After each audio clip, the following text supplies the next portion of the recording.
Hey, what's up? I'm talking about something that I'm very passionate about today. Something that, if you didn't watch this channel, you would learn was happening about a year or two from now. But because you're watching this channel, you know about it now. Or if you've been watching my streams, you would have known about it a few days ago. So why aren't you doing that? What are you doing here? Now you're just picking up the sloppy seconds. But if you weren't watching this, you'd be picking up the incredibly sloppy thirds. And we don't want that to be happening to you. I'm talking about World Cup qualifying. Because while in the glorious paragon that is Europe, it's not happening yet because they're all distracted by something called the Euros, something like that. It is going on in Africa, Asia, and CONCACAF. You know those continents that have never won the World Cup? And there's some absolutely insane things happening. The first of which is African qualifying looks completely different. And somehow that has led to just absolute chaos. There are a couple of teams that are looking like they've got a shot at the World Cup that should not have a shot at the World Cup. I'm just going to keep it 100 with you. They should not be anywhere near the World Cup. But based off of the results they've achieved so far, they're actually on the way. So there's 9 groups in Africa. 9, as in like no in German. And those 9 groups, if you win, you go to the World Cup. If you finish second, you go to this elaborate second place table where the majority of teams don't even make it past that. They just go to the second place table and pick up their orange slices and go home. If you finish in the top 4, then you go into some sort of playoff system and you stay alive, right? But you're basically going into all of the second place teams are going to be boiled down into essentially one spot that still might not get in. They have to go to the Intercontinental Playoff. So it's really convoluted, but you basically have to win your group or you are screwed. And that brings us to Group A in Africa, where Egypt is not screwed. They've played 3 matches, including a win over Burkina Faso, the only other team in their group that I think has any chance at all. Unfortunately for Djibouti, you're not going to the World Cup. The country's not either. They've lost their first 3 matches, so they're absolutely toast. But basically everybody else is hanging on for dear life there. Group B is where things get saucy. This is where we take it up from mild to medium here, because Sudan is top of this group. Right, and Sudan has captured my attention because they just beat Mauritania. Now, normally, Mauritania, a country you might have never heard of before, wouldn't be notable, but Mauritania is a team that went to the Africa Cup of Nations. I don't know if you're familiar with Sudan. They don't really do that much. They don't go to the Africa Cup of Nations much, at least not since like the 1970s when there was still that residual British hangover. But Sudan is on the top of the group right now, and their other results are great too. They have a win over the DR Congo. DR Congo is a good team. DR Congo made a deep run at the Africa Cup of Nations that just happened, right? And would have gone into this group believing they had every chance to push Senegal for that one automatic spot to the World Cup. But now Sudan has beaten 2 teams that went to the Africa Cup of Nations, and they drew Togo, which, while drawing a pogo stick is not normally the best thing to do, Togo's drawn everybody. Okay, Togo has also managed to draw Senegal. So apparently it's just something that happens. Togo's going to draw every match, and this is a very weird group all of a sudden. Now, what I could imagine tripping up Senegal would be, Sudan in this case, is they are in the same group as South Sudan, who they just had a war with, right? Sudan used to be bigger. The southern part split out from it. I am not an expert on exactly why, but I would imagine that match is going to be a little heated. But the Sudanese have come out hot. There are 10 matches in this group. I would still be stunned if Sudan managed to actually send Senegal to the playoff.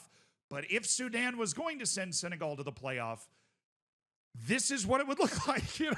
They drew Togo to start the campaign and then beat 2 AFCON qualifying teams. This group is brutal, and out of all of the teams in it, I would not have picked Sudan to be here. Also, how do you make AFCON and not win any of your first 3 matches? Mauritania, what a waste. But it's Group C where things go from mild, we already went mild to medium. Now we're going medium to nuclear, right? We're going into the bottle that has the face of some dude and it's like exploding. That is the type of salsa we're going into with Group C. You don't need me to explain to you the absurdity that's going on here. We've got a group with Nigeria and South Africa. Those are the 2 teams that should be contesting that top spot. Zimbabwe's maybe a long shot dark horse. They've got at least a reputable national team. But instead, we have Lesotho.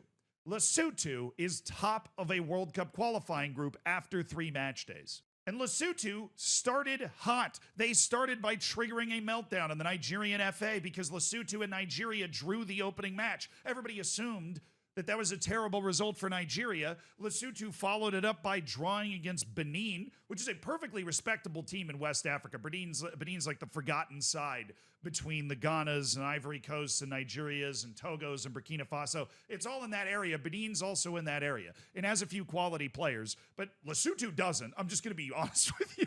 They don't. But they managed to get the draw, and they showed up and they beat Zimbabwe, a team that 100 times out of 100 I would have assumed was not going to lose to Lesotho. Lesotho is a country in South Africa.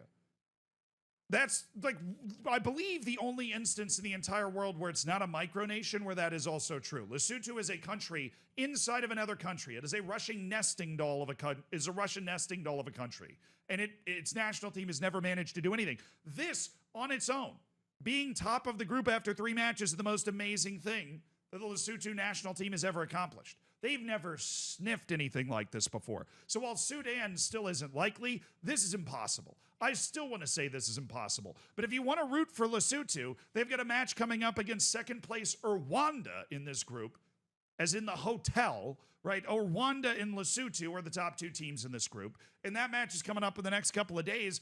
Either team wins that match, they're top of the group for, I don't know, at least 6 months. I don't know when the next qualifying window is for Africa, but you've got probably 2 years left to play 6 matches. So this is going to be alarming. It's alarming for South Africa and Nigeria. Nigeria's got a match coming up against Benin, which is a trap match. South Africa's playing Zimbabwe. Absolute mess of a group that looks completely upside down. I would find it much more believable that the group was correct if it was directly reversed from what it is right now, and that is rare. The madness has not stopped, though. The next group, we've got Libya on top of the group. They've beaten Mauritius and Eswatini, though, so I'm not drinking as much of the Kool-Aid. Those are the 2 worst teams in the group, but they are top of the pops, and Cameroon, they play today. I don't know what the result is because I'm recording this the night before it comes out, but Cameroon should be top of the group and should be fine. Cape Verde, Cameroon, and Angola all made the AFCON. They all made, I believe, the knockout stage of the AFCON. I think Cape Verde might have missed, but there's 3 good teams in this group, and that means Cameroon has a very good shot to miss the World Cup.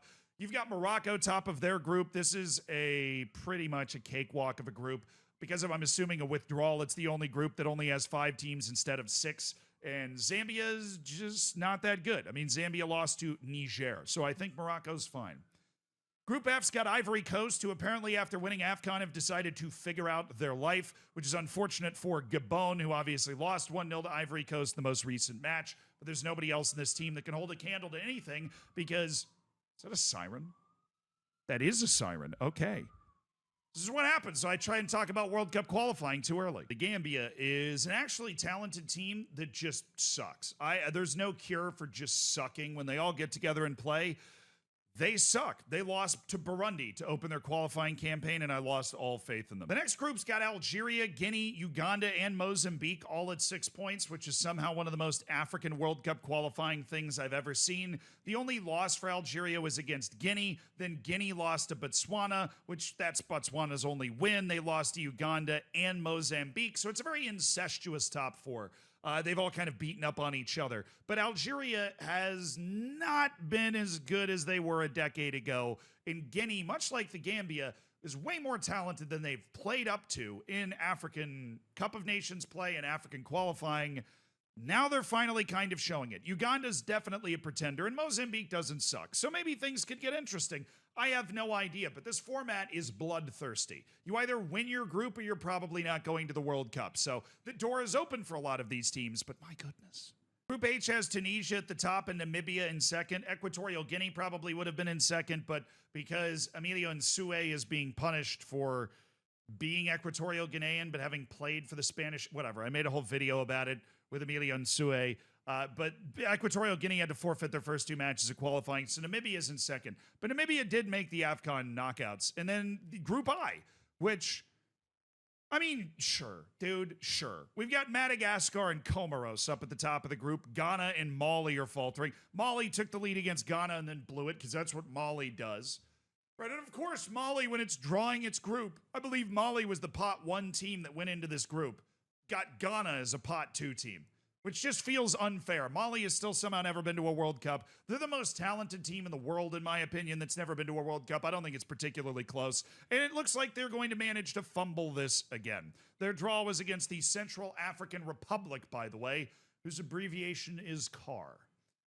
Vroom, vroom. Asian qualifying, much more merciful. It's a group of 4. If you finish in the top 2, you go to the next round. But the real key, good Lord, my pen. The real key is that basically every race for the second spot is completely wide open. Look at Group A. We've got Qatar, who, by the way, just drew Afghanistan, which if I was India, I'd be really mad about. India just drew Kuwait, and all of a sudden we're going into the final day with 3 teams within a point of each other, trying to get to the next knockout round. India just had Sunil Chetri retire, so they're doomed, right? But Afghanistan is alive. They just beat India, drew Qatar, and that final match is against Kuwait. Afghanistan could get to the last qualifying round of Asian qualifying. I don't even know how I would feel about that. Group B, Japan's obviously safe. The good teams in Asia are usually safe at this point. But we have North Korea and Syria playing for the second spot, which is just kind of a World War III teaser, an appetizer, if you will. The huge news for North Korea, I'm going to open it up for you here, is that Han Kwang-song is back. The guy that Juventus signed, the North Korean player that Juventus signed, who would then, because of UN regulations against expat North Korean labor, was basically forced to just kind of disappear back into North Korea. So it's always nice to be reminded that he still exists. A kid that was legitimately a wonder kid on Football Manager is still just leading the line for North Korea, and they beat the Syrian national team the last time out. Syrian national team's honestly not that bad. They nearly made the World Cup in 2018, for those uninitiated into my international footballing rants. South Korea's already got their group on lock, but China might fumble this. And if China manages to not even get to the last round of qualifying, when Asia's getting 8 spots at the World Cup plus playoff spots, I don't know what we can do to help them. Thailand's a decent national team in terms of the fact that they'll probably most of the time make it to the Asian Cup. But China's got to be able to beat them. I mean, the amount of investment China's had, I know they've kind of given up at this point, but Thailand's about to play Singapore. China is about to play South Korea. Okay, these matches are happening on the 10th. Just if you wanted to lock in. And as long as Thailand beats Singapore by multiple goals and South Korea beats China, Thailand's going to go through and China's going to be eliminated. My sneaky World Cup qualification pick, Oman, is through top of their group with Kyrgyzstan coming through in second. Iran and Uzbekistan have completed. It's not even done yet. There's one more match, but the funniest looking group of all time. We have 13 points, 1 point, 1 point. The following group is Iraq, and then we have Indonesia and Vietnam battling each other for the final spot. Indonesia's playing the Philippines, though. Vietnam's playing Iraq, so advantage Indonesia to get to the final round, which is super disappointing for Vietnam, who thought it was on the come up.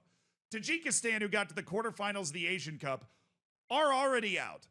They've been eliminated by Saudi Arabia and Jordan, so the Saudis keeping that momentum going. But a huge shout out to Pakistan. Even though they're at the bottom of this group, they actually managed to advance out of the opening round of Asian qualifying for the first time in basically forever. Even though Pakistan lost in cricket to the United States, their national team is trending upwards. Granted, they are trending upwards from literally the bottom, but it is an upward trend. In a victory for oil states everywhere, UAE and Bahrain managed to get out of their group ahead of Yemen and Nepal. In the final group, Australia and Palestine actually managed to advance. Palestine with a very, very impressive showing so far in qualifying, convincingly defeating Lebanon to qualification. Probably because Lebanon drew against Bangladesh, who is, and I mean this, really bad. Palestine made the knockouts of the Asian Cup too, and they might be able to do something absolutely spectacular. CONCACAF is just cooking off in what is going to be one of the weirdest qualifying cycles in CONCACAF history. There's no Mexico, there's no United States, there is no Canada. It's basically a free-for-all. If you just need to finish in the top 2 of these groups in order to get to the final round of qualifying or the final basic round of qualifying in CONCACAF, there are only 2 surprises, 2 teams that look like they might be a little cooked. Trinidad and Tobago, their FA's kind of been a mess for over the last couple of years. The big FIFA sting kind of caught the godfather of the Trinidad FA, Jack Warner. And as a result, the national team doesn't seem nearly as good as it used to be. They drew Grenada in their opening match, so maybe there's a door open in that group. And El Salvador, which was one of the 8 best teams in CONCACAF over the last 4 years, drew Puerto Rico in its first match. Sometimes CONCACAF just CONCACAFs. I have no idea what happened there. But that is a very surprising result just on the surface of it. And that brings us to South America. South America is not doing any qualifying. I figured I'd just update you since we're updating you on everything else. South America is 6 matches into its notoriously long 18-match single-table qualifying. The team I'm rooting for is Venezuela. There is only one team from South America that has never played at a World Cup before, and it is Venezuela. They're usually a little distracted with baseball, but they've managed to figure out how to lose just 1 match of their first 6. That's a huge deal. The other huge deal is the fact that Brazil has lost 3 straight matches. Like, I'm not sounding the alarm here. The top 6 teams in South American qualifying get an automatic spot at the World Cup, right? So Brazil has to be safe, right? But they are on, they're not exactly on the top of the table here, right? That's Argentina, and then Uruguay, and then Colombia, which has proven for the second consecutive bout of World Cup qualifying that it can literally draw anyone. They were doing this during the last World Cup qualifying, and it cost them dearly. But Brazil's in 6th. They are behind mighty Venezuela and mighty Ecuador.